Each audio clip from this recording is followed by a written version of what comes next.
Basahin natin ito, Brad. Salin lang, Brad. Oras yun.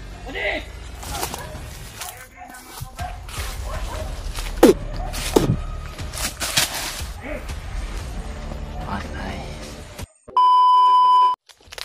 So yun po mga tol, isang mapagpalang araw po.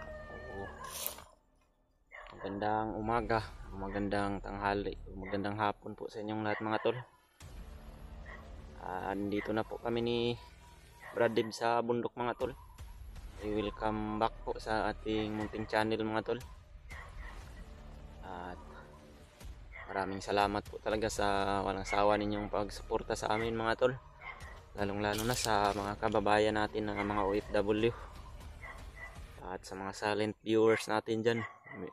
Maraming salamat po talaga sa inyo at shout out po sa inyong lahat mga tol, lalong-lalo na kila Ate Chi Chakera.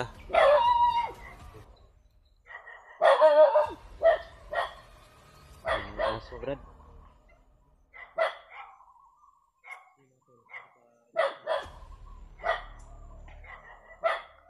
Pagkaraming aso po dito sa paligid mga tol.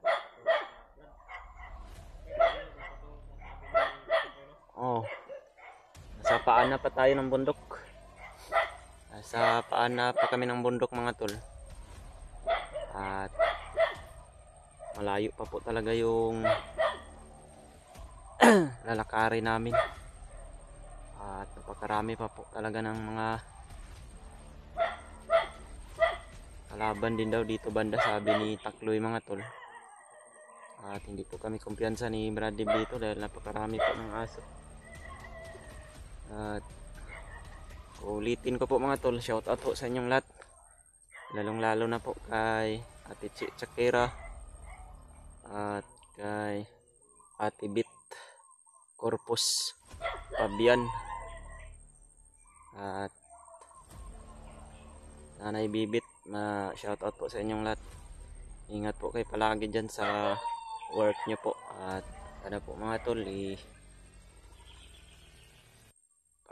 ngayon sa pagbalik namin ni Brad Dib dito sa bundok, ipagbaba namin sana mga tol.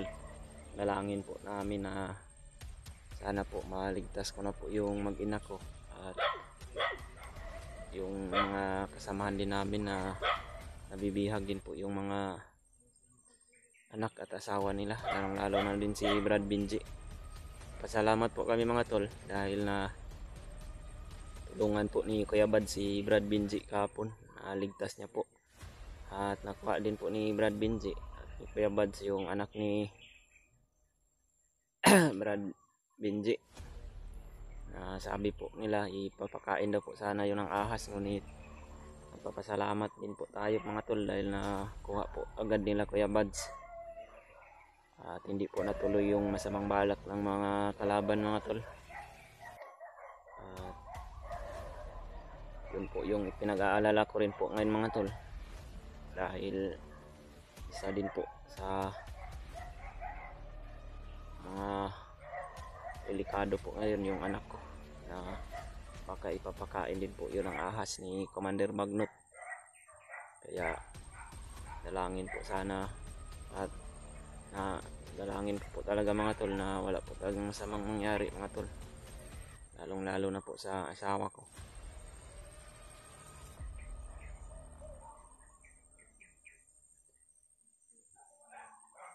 Ito po yung daanan mga tol na sinasabi ni Brad Takloy at nakasulat po sa papel. At alam naman po namin ni Brad ditong lugar na ito mga tol, dahil nung kami po ay dating isang commander pa lamang po, nakapagala rin kami dito sa bundok na ito. Napakarami pong asaw dito mga tol, dahil marami din po mga civilian pa dito mga tol na magsasaka po na pumupunta po sa mga taniman nila. Ngunit kahit dito man mga tol, marami din po mga bandido dito na bumababa, lalong-lalo na pag napakarami silang bihag mga tol, dahil hinaharangan po nila yung mga daanan patungo po ng bundok. Nang sa ganun hindi po kami makapag-akyat. Kaya nasisiguro po namin ni Brad Dib, lalong-lalo na ngayon na napakarami pong problema ng aming mga kasamahan, at ganoon din po kami ni Brad sa aking mag-ina, at sila Brad G-Ward din at sila Brad Rimart nakaakyat na po mga tol. Kaya po hindi po talaga kami kampante ni Brad dahil napaka-critical po lahat ng gubat ngayon, lalong lalo na napakarami po ng bihag. Brad,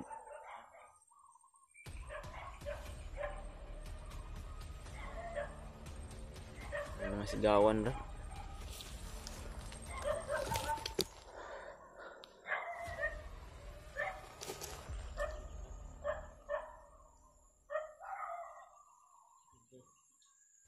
Di kaya mga dala ng kalaban tong mga aso na ito Brad.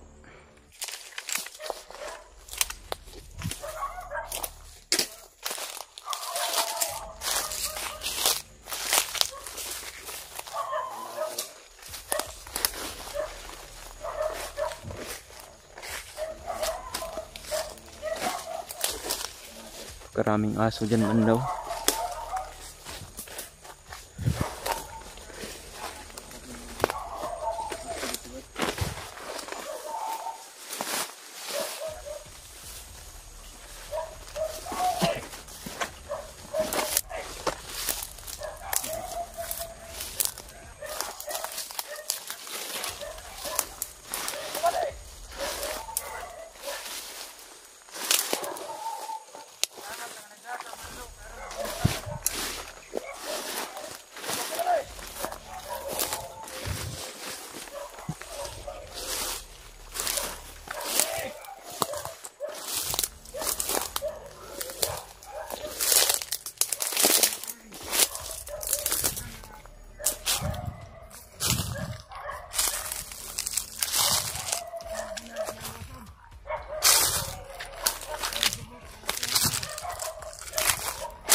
Mga kalaban Brad. Kasamahan pala nila yung mga aso siguro.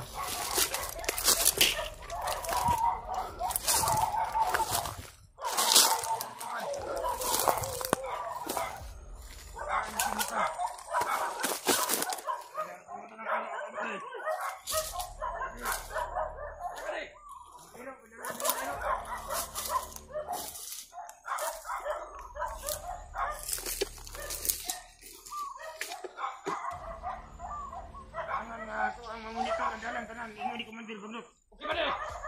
Kita kumpiyansa. Ay halos tanan vlogger ni sa kanas bukid. Okay ba deh? Buot ilang sulbaron ang katon nga bihag ng mga ilang pambihag sa tumutuban ng bandero.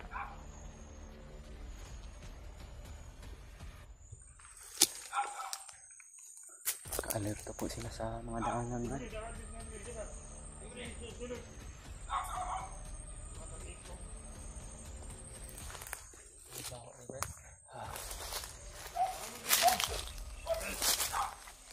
Ang tao.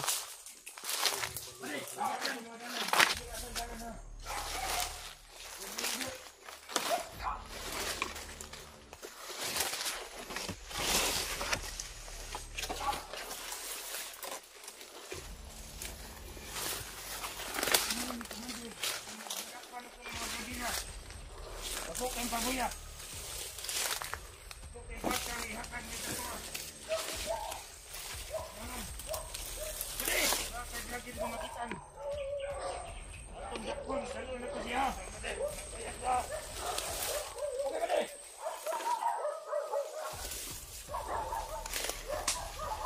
Yung ilo na, napalit na hilingan nga na yung mga vlogger binsata siguro. Sabat ang ilo. Lahat ng mga kauban dito nagdas ng ilo. Karami po ng mga bandido na nakaharang po sa daanan. Paakyat po ng bundok mga tol. At nagsama pa po sila ng mga aso. Delikado po kami dito ni Brad ngayon.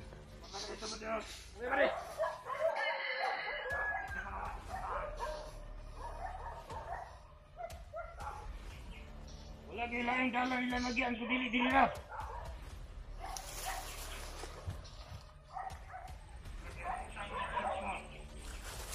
Ito na mga kauban na ito mga ilo. Sa ato na mga kauban mga ilo. Mga sila mga ilo. Para magbalaan lugar sa mga vlogger. Kasi parang nang ipag-usig. Hinihingan sa itong ilo nga. Ilo sa itong mga kauban.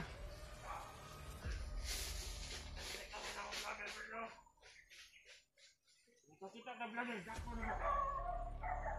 Ano ni Kumandir vlogger. Ito ang ipon sila sa bihag dito sa bukid. Kampo ni Kumandir vlogger. Okay ba de? Saan kayong bihag dito?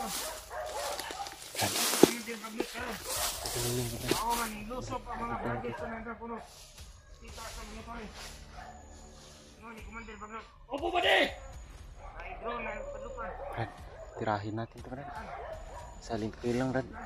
O oras yun. Para makapag diretso tayo ba sa pag-akit ba? Ako na mga ilo niya, Brad. Opo ba de?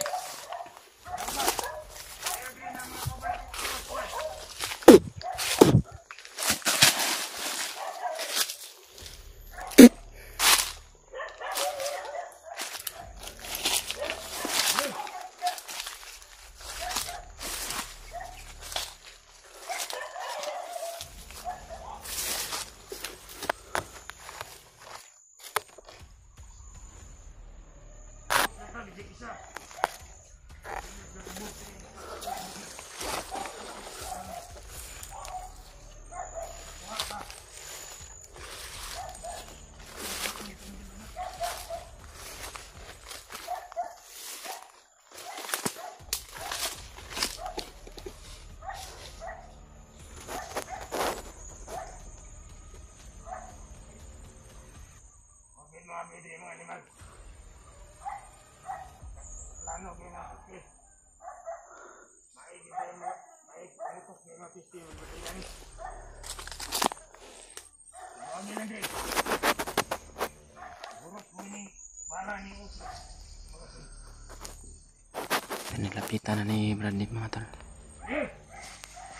Patay.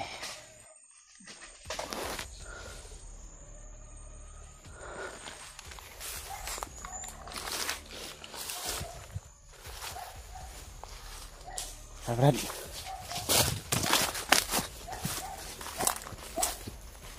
Ano ba? Parang walang magandang daanan dito, Brad.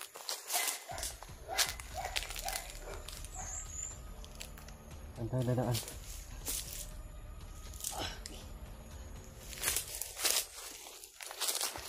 Magmasid muna tayo sa paligid. Baka mayroon pang mga ibang kasamahan yan.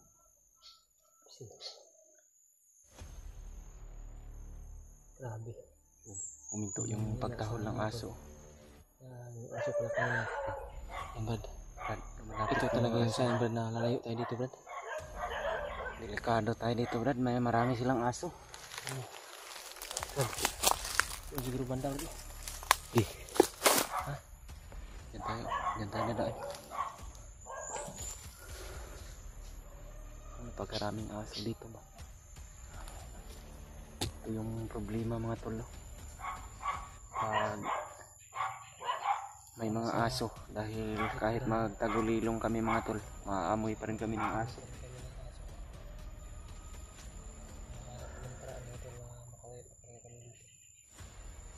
Kailangan natin na lumayo itong lugar na ito, Brad. Hanap tayo siguro ng ibang daan.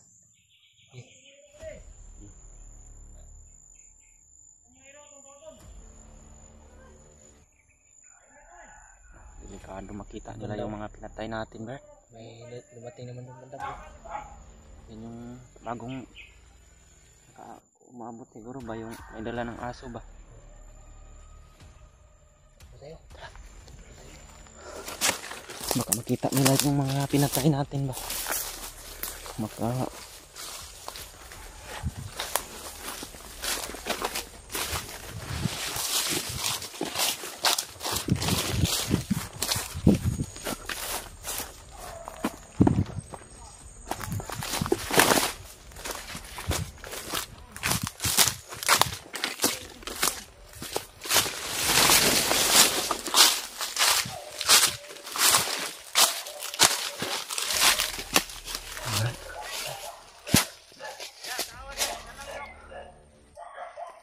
Ano tayo dito sa puno ng mangga, Brad?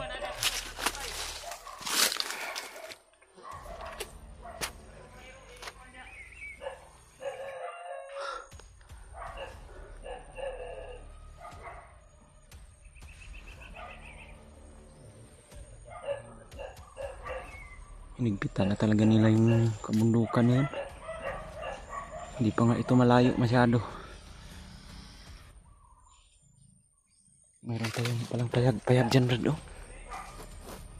Yun, meron bandido din sa likuran, Brad.